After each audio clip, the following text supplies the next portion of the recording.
Here's how to disable Firefox extension. Open Firefox, and then click on the icon that looks like a puzzle piece on the right side. Now click on Manage Extension. Firefox will open a window with all the extension you have installed. To disable an extension, click on the button on the right side of the extension you want to disable.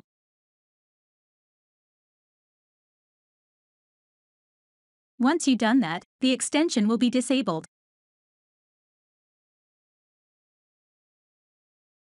You can also disable an extension by clicking on the puzzle icon. Then click on the icon on the right side of the extension you want to disable and select Manage Extension.